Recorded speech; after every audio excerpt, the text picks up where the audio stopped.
Então, pessoal, bom dia. Bom dia. Estamos aí na nossa primeira aula presencial, como regra, faça a regra do nosso EAD, para a organização da disciplina. A disciplina é Gestão de Tecnologia da Informação e ela vai ser ofertada em EAD. Nós vamos gravar várias aulas síncronas no horário da segunda-feira à tarde, para que a gente possa, quem puder, acompanhe. Se não, após ela vai ser gravada, né? E provavelmente até a noite ela vai estar disponível no YouTube. Eu estou fazendo uma playlist específica de gestão de tecnologia da informação, famosa GTI, certo? Então, o que nós temos nessa disciplina? Os aspectos gerais da governança da tecnologia da informação, introdução a algumas ferramentas de governança, a gerência de software, serviços e hardwares e de recursos humanos. Então, o que tem isso na prática?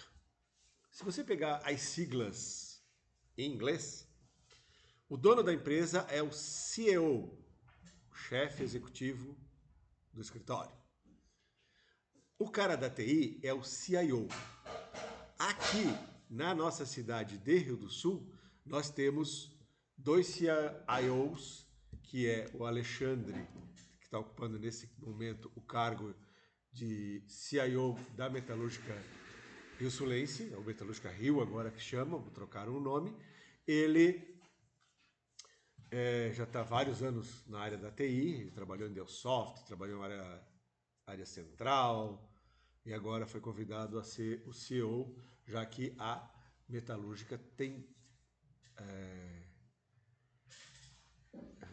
ações na Bolsa de Valor. É uma das regras que tem, além do compliance, com aquilo lá, tem que ter um gerente. Ele tem o cargo especificamente de gerente da tecnologia da informação. Em inglês, CIO. E o outro, que está se aposentando, é a Rosane Marza Olímpio, do Frigorífico Pamplona. 38 anos de CIO, né? Ela começou como programadora, tinha outros diretores, ela chegou ao cargo máximo do Frigorífico Pamplona dentro da área de TI. Então, foi 38 anos, a gente fez uma visita aí com o pessoal que veio para o Interune, falando dessas questões de segurança, então eles estão lá para escolher quem vai ser o próximo CIO da empresa. Também ela está como gerente de tecnologia da informação, certo? O cargo equivalente aqui no Brasil. E o que nós vamos ter como ferramentas? Uma das principais ferramentas é o PDTI, que é Plano Diretor de Tecnologia da Informação. Professor, isso tem, inclusive o Instituto por lei, como órgão público, é obrigado a publicar o PDTI dele. Então, vou até chamar aqui rapidinho para vocês, depois eu deixo o link para vocês. Aqui, ó. PDTI IFC, reitoria. Tá aqui. Ó, veja que tem uma página dedicada só para o Plano Diretor de Tecnologia da Informação. Ó, tá vendo aqui, ó?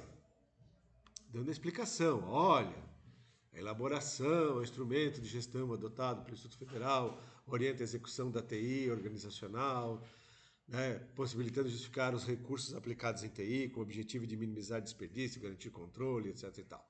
Então, o conteúdo do PDTI, né, tem uma metodologia, né, o PDTI da CISP, que é a Secretaria Federal que trata disso. E detalhe, começou em 2012, teve uma revisão em 2013, depois teve o 12 para 13, 14 para 15, 16 para 17, 18 para 19, 21 para 23, tá? Que já está publicado, e nós estamos, esse 23 ele foi estendido até 2025, né, as metas e tudo mais, e agora estão fazendo a revisão que vai dar, esses últimos anos vai estar publicada aqui. Ele é uma estrutura bem interessante, tem a equipe, o plano de trabalho e aqui o documento em si. Ó. A equipe toda aqui que participou, ó, lá da reitoria, né? Pessoal que fez as aprovações, revisões. Então, o que tem aqui a metodologia, fluxozinho dizendo como é que faz a preparação, diagnóstico, planejamento.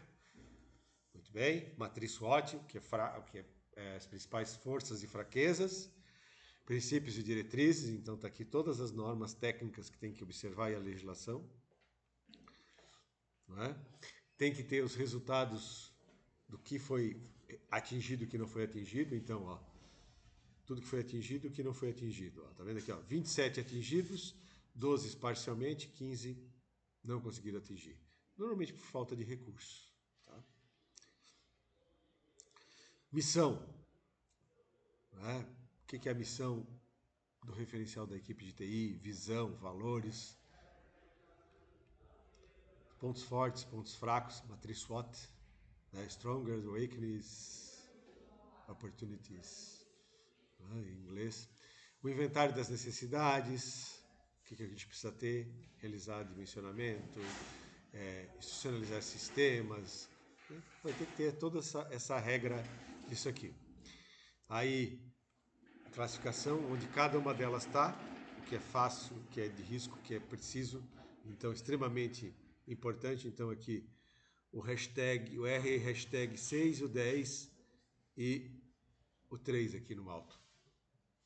Tá? Então a gente voltar lá, o hashtag 6 e o 10.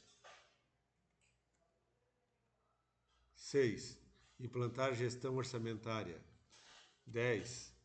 Garantir segurança e escalabilidade de data center. Que hoje o Cigat tem um problema sério, já foi invadido, tivemos que voltar backup. Né? Então tem que escolher um modelo de onde vamos deixar, como é que nós vamos manter o nosso data center lá da reitoria e tudo mais, né? Ó. Aí ele vai mostrando todas as outras.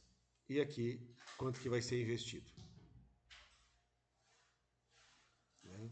Então, quanto foi investido e ó, aponta a necessidade de investimento mínimo de 1% do orçamento por ano por campus.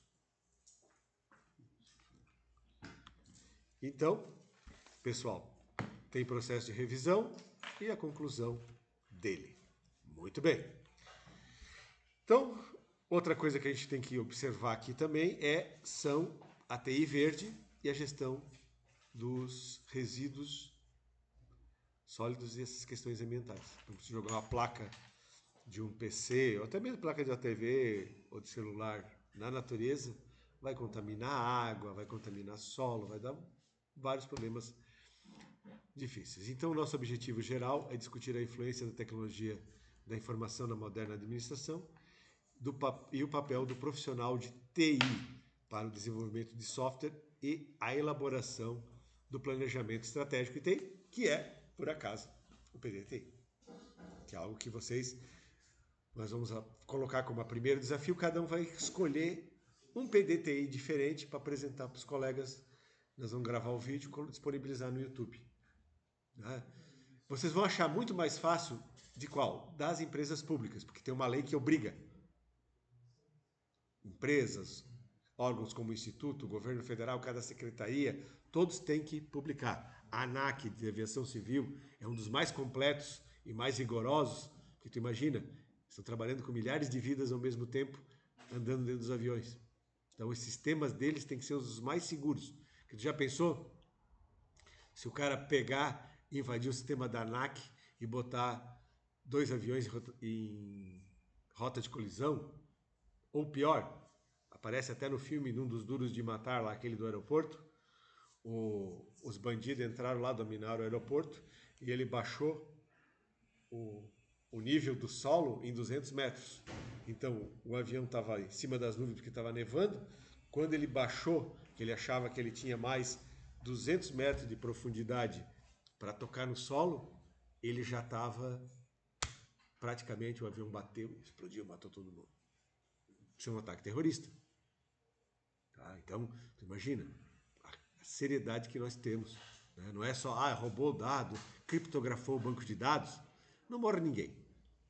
Mas nesse outro caso aí dos aviões, é algo super sério e que pode matar as pessoas, né? Então, a gente vai passar também algumas das palestras da doutora Serina, vão estar disponíveis para essas aulas aqui. Já estão no YouTube, com a tradução, foi contratado o pessoal que fez a tradução, lá o Eduardo, né? Então, nós vamos ter os aspectos importantes da TI, entender os elementos essenciais para o plano de governança, o PDTI, e integrar os recursos tecnológicos.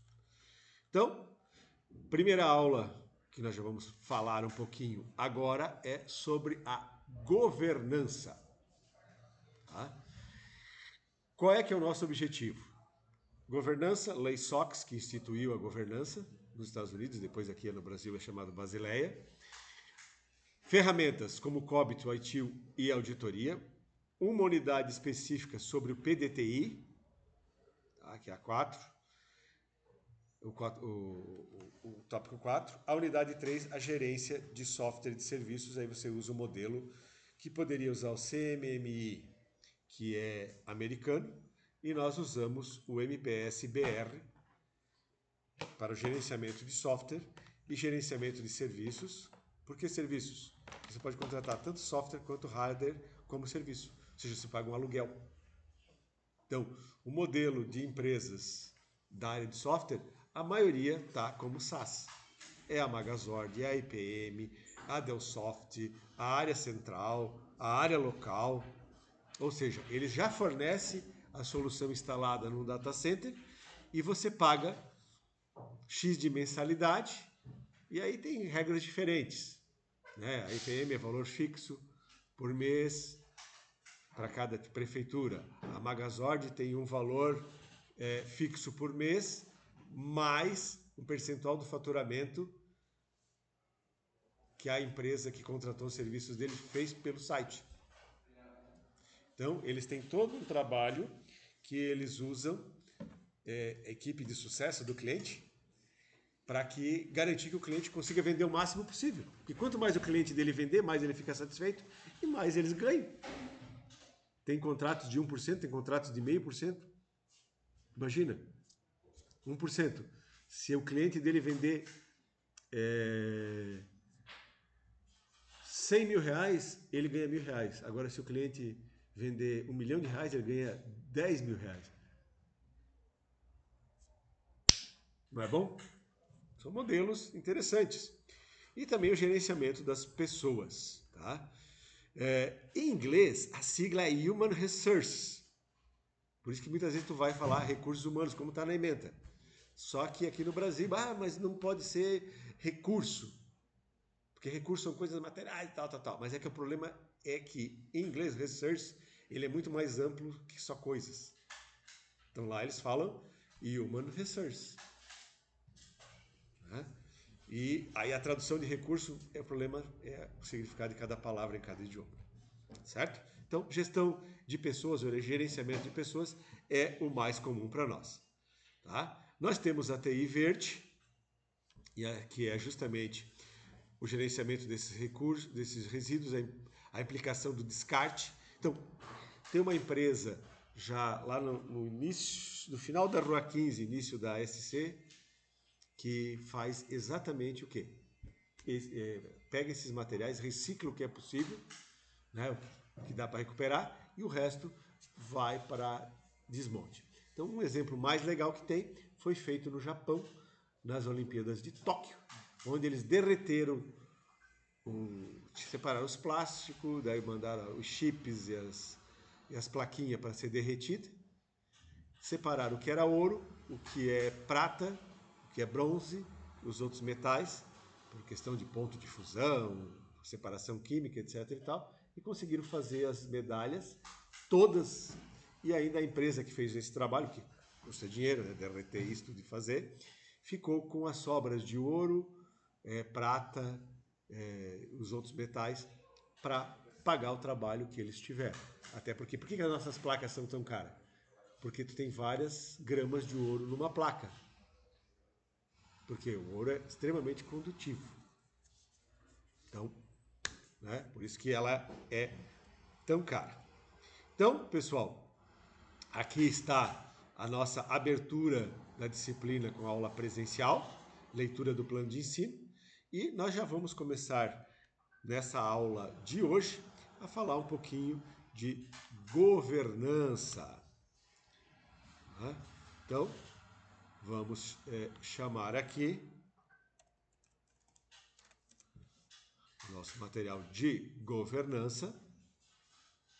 Eu vou abrir esse aqui que é interessante vocês saberem. Votorantim, tá? A Votorantim fez o organograma que eu acho mais legal. Você tem a Votorantim, que é a família que controla tudo, e a TI está ligada direto a eles. Ou seja, o CEO do cimento, que é o diretor executivo do cimento, dos metais, da siderurgia, da energia, do Banco Votorantim, do suco e da Fibria, nem manda no sistema. Claro, eles usam, porque eles têm unidades em diversos países do mundo, eles usam o SAP, que é o sistema mais caro do mundo.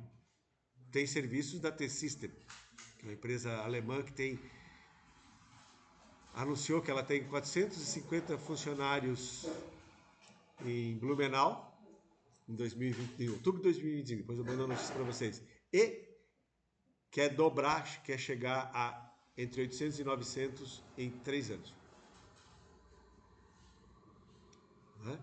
Outra coisa legal que tem aqui para vocês darem uma olhada é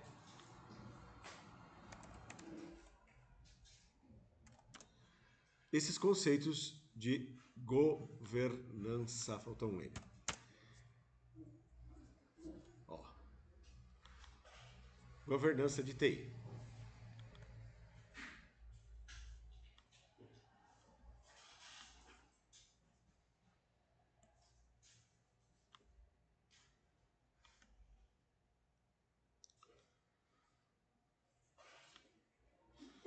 Então, o que a governança é? Ela é fundamental para as empresas, principalmente empresas maiores como a Votorantim. Os bancos. Tu já pensou em desligar a TI de uma empresa dessa? Para tudo. Para até a fábrica. Votorantim tem energia, o sistema deles controla a usina de Salto Pilão aqui embaixo. Se der uma parada na máquina, etc e tal, os diretores já são informados lá em São Paulo. Sem ninguém dizer o sistema já avisa, ó, parou a geração de energia. Eles têm tantos minutos para restartar, ver o que aconteceu, dar justificativa por que parou, né? E outra coisa, os investidores querem cada vez mais transparência. Opa, desculpa.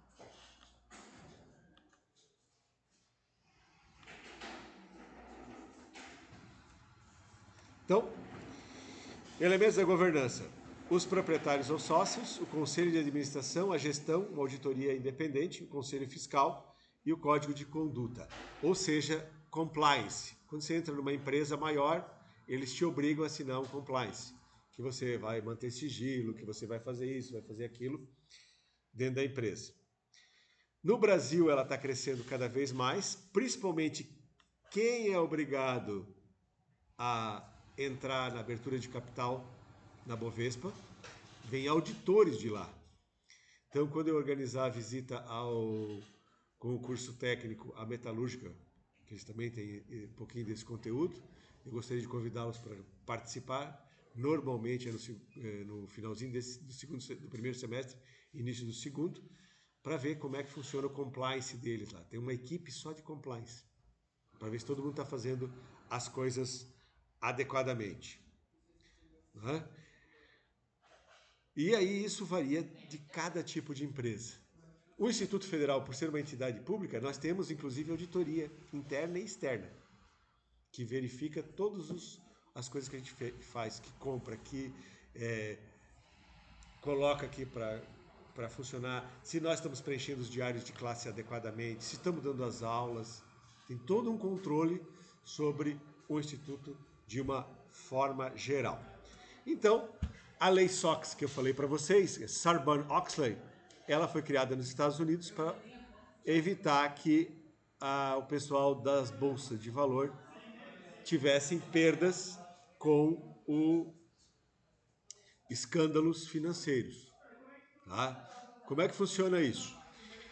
Aconteceu de que umas empresas de petroleiras mentiram para o público, dizendo que tinham não sei quantos bilhões em barris de petróleo, etc e tal, venderam as ações, no ano seguinte apareceu a verdade, os caras não tinham nem a metade do que disseram que tinham. Aí desvalorizou, quem investiu perdeu dinheiro e deu um problema sério. Nos Estados Unidos isso é tão grave que, por exemplo, os escândalos do petrolão da Petrobras, vocês devem ter acompanhado aí, só vocês procurarem. Uns 7 ou 8 anos atrás foi um escândalo terrível. Por quê? Porque os caras desviaram o dinheiro da Petrobras, contrataram coisas que superfaturadas, foi uma monteira de gente em cana. A Petrobras tinha as ações lá na Bolsa de Valor, tá? Agora, olha só isso aqui, ó. Acordo Petrobras, Estados Unidos para não processar. Ó, a Petrobras firmou acordos bilionários em 2018 de 853 milhões de dólares e 2,93 bilhões em ações coletivas e um litígio recente de 283 bilhões, né, para evitar de perder as ações na bolsa. Por quê? Porque como houve um descontrole dentro da Petrobras, os acionistas foram prejudicados porque as ações caíram. E nos Estados Unidos isso é muito sério. Agora vocês estão vendo o quê? Banco Master. É o que está em evidência aqui no Brasil. Ele vendia ações no mercado financeiro, dizendo que tinha ações boas e ele estava vendendo ações que nem existiam mais. Então tá uma polvorosa. Teve o quê? A liquidação do Banco Master, né? Depois eu vou mandar essa notícia aqui para vocês, ó. Faz acordo para... Então, o acordo que foi fechado, normalmente a outra parte reduz um pouco quanto que ela queria ganhar.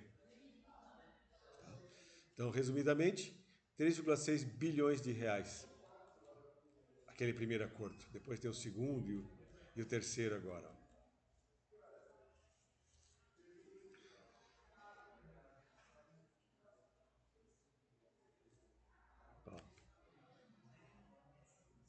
Foi o maior acordo feito nos Estados Unidos e perda com ações de empresas estrangeiras.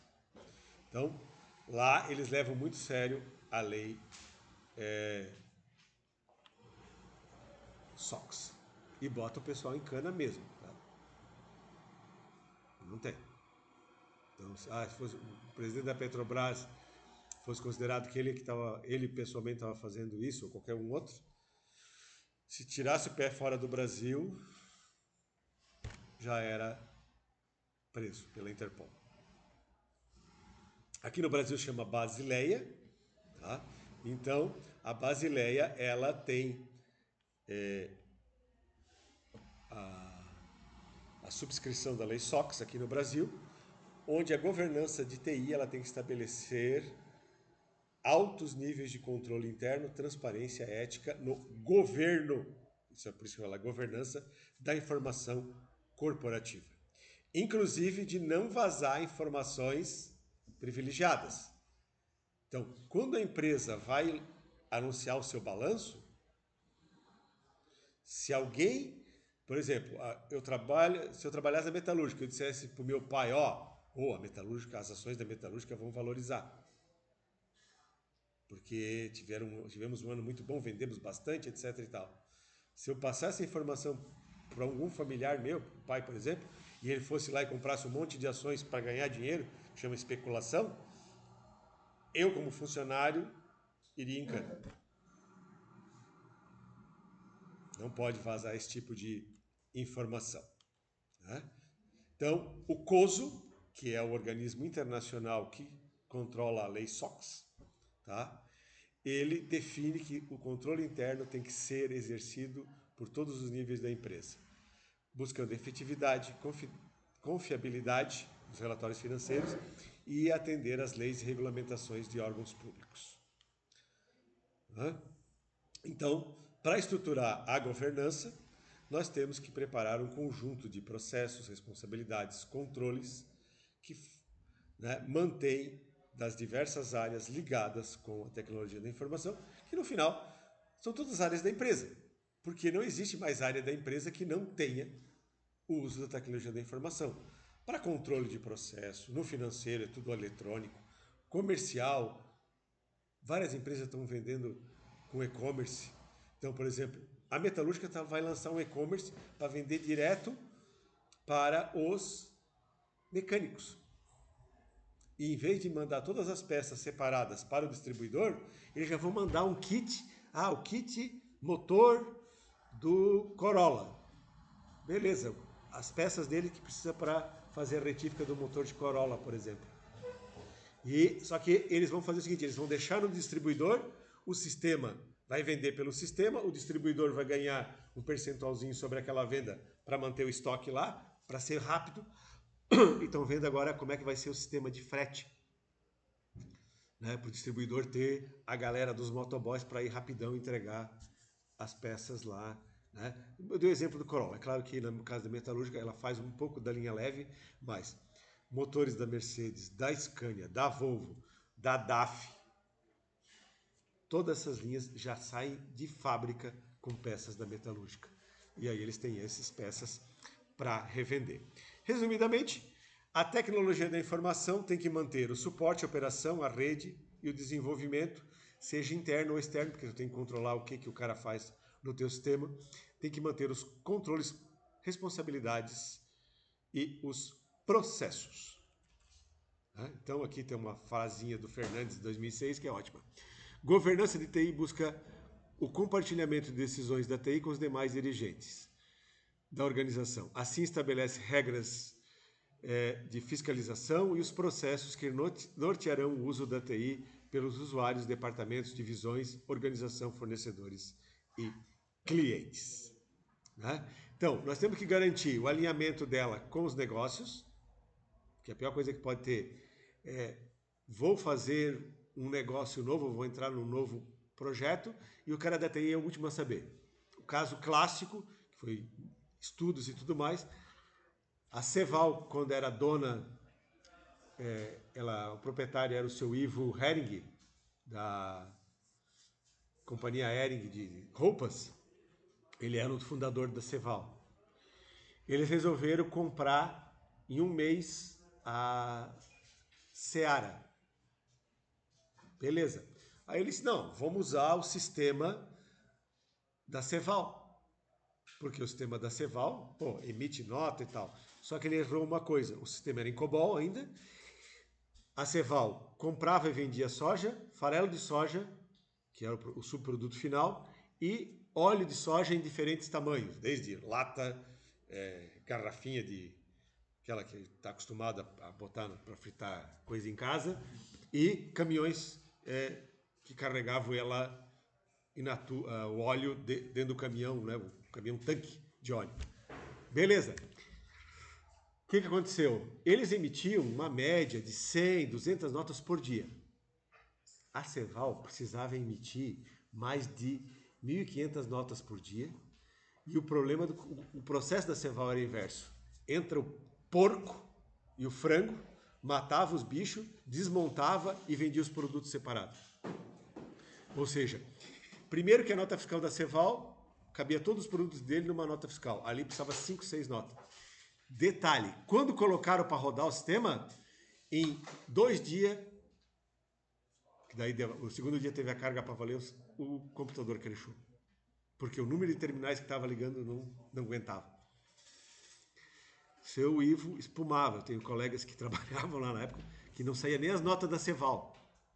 Tiveram que desligar tudo, reiniciar, deixar só a Ceval e manter a Seara com o sistema antigo funcionando por um tempo, até que daí compraram um mainframe novo, adequaram o sistema e daí funcionou.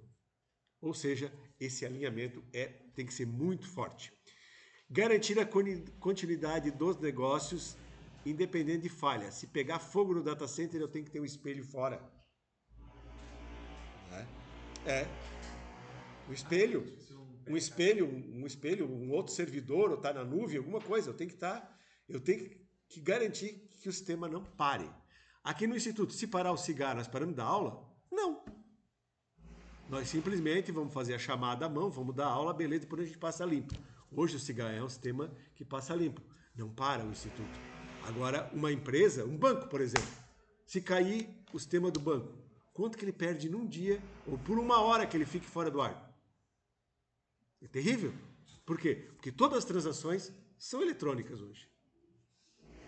Então, por que a Votorantim, os caras da TI estão lá ligados direto com o conselho de administração e não dentro da empresa aqui?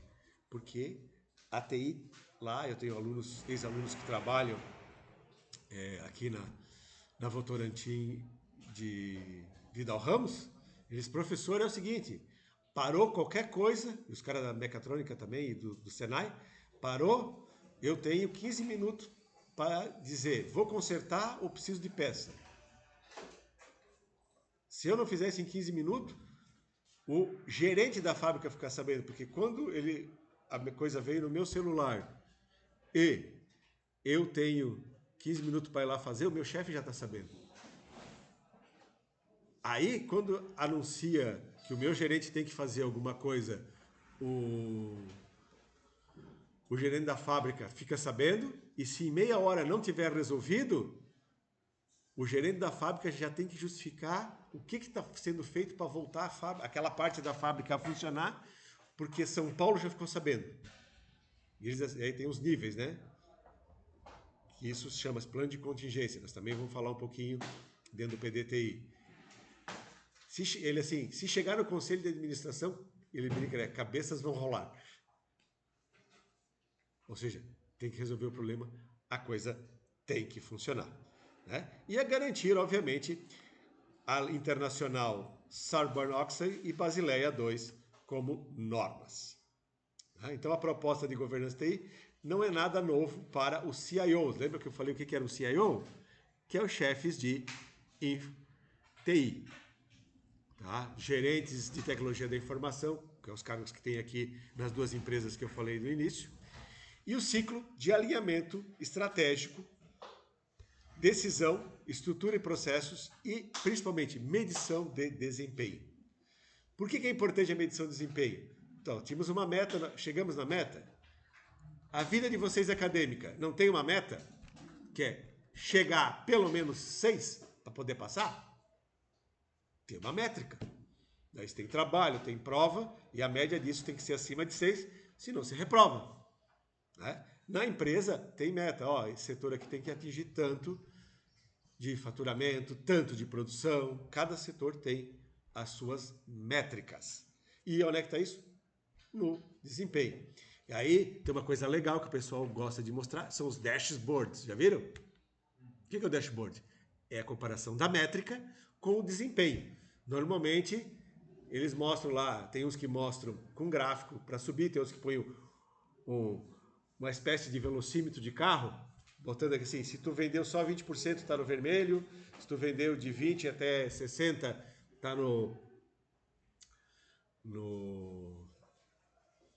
amarelo, né? E daí se tu faz do 60 até o 90, tu tá assim num verdinho claro, e aí se tu bate de 100 para cima, né, bateu a meta e passou um pouquinho, tu tá no verde escuro.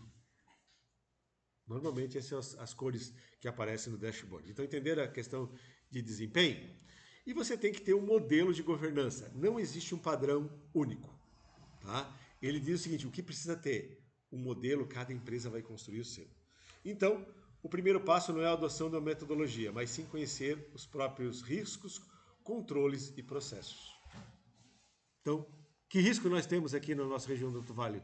O mais iminente para nós, todo ano? Enchente. Segundo, incêndio. Tu pode ver quanto que tu tem de notícia e quanto que nós ouvimos os bombeiros trabalhando né? Graças a Deus hoje eu não escutei nenhuma sirene. Mas tem época quando começa a chover mais forte ali, tu já escuta sirene, né? Em vez de contar, pegou fogo nisso. Não é sabido, por exemplo, a empresa, a Madeico, lá no bairro Buda, que é pertinho da minha casa, erraram alguma coisa lá, pegou fogo no silo de secagem de serragem. Os bombeiros levaram 8 horas para conseguir controlar o incêndio. Eles apagavam, acendiam de novo, apagavam, acendiam de novo. Né? Certo? Então, a primeira parte é fazer o diagnóstico junto à alta administração, olhar ali no Instituto Federal, eles fizeram com a reitoria e com os diretores de campus. Depois, papéis e responsabilidades, nós podemos participar, dar sugestões. Né? Aquele laboratório 102 que está sendo montado agora, foi uma das sugestões que nós dissemos, porque nós tínhamos uma demanda de TI para que isso acontecesse. Mas foi feito lá de 2024 para 2025, para agora está chegando as máquinas. Né? O mapeamento dos processos, análise crítica desses processos, identificação dos riscos, mapeamento dos controles e mitigação desses riscos. Né?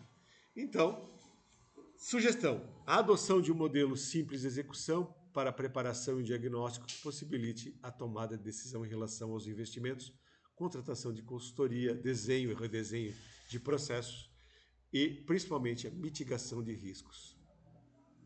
Ou seja, a TI nunca pode parar. Ela só é lembrada para valer quando ela para. Né? Aí todo mundo vai te xingar. Mas se tu fizer o teu trabalho direitinho, né, tu vai ser meio que esquecido, de lado, deixado de lado, porque não é o papel principal. O nosso papel é dar o suporte para que as outras áreas brilhem. Erros mais comuns: elaborar um modelo que envolva só a TI dá ruim, tem que envolver todas as áreas. Tentar fazer tudo. Eu quero fazer agora o modelo, vou botar o COBIT, vou botar o ITIL, tudo. Não vai dar certo. Tu tem que fazer passo a passo. Estabelecer um modelo de governança baseado em soluções. A ferramenta só facilita. Tanto é que o COBIT e o ITIL são só recomendações, não são um modelo fixo. Tu vai ter que fazer o adaptado à tua realidade. Então, por exemplo, estragou alguma coisa no computador aqui, a gente reclama com o pessoal da TI, ele já manda, abre um chamado, abre um ticket para que a gente possa fazer. Né? Ou se isolar e tentar reinventar a rota. Então, o mapeamento de processos nós vamos fazer na próxima aula para o vídeo não ficar muito grande. Pessoal, eu vou encerrar o vídeo aqui e vou ficar aqui na sala ainda para tirar alguma dúvida de vocês.